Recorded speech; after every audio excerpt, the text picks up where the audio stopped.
Welcome, today I've brought me XIAOMI Redmi Note 11 Pro 5G and I'll show you how to log out from Gmail account on this device. So let's first launch the Gmail application, and after that tap on the right upper corner. We can see here that we are logged in into the Gmail account in Gmail app, and if you want to log out from here from the application, we should log out from Google account on our device. So to do that, click here to manage accounts on this device, tap to the Google section, and now we can see here our Gmail account, HardReset.Info 1.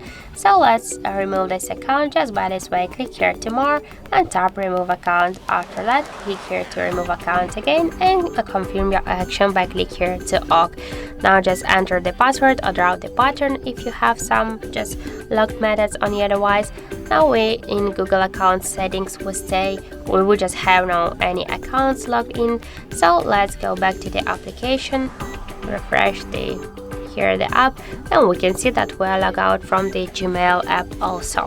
So that's it. Thank you for watching, and if you find this video helpful, don't forget to leave a like, comment and to subscribe our channel.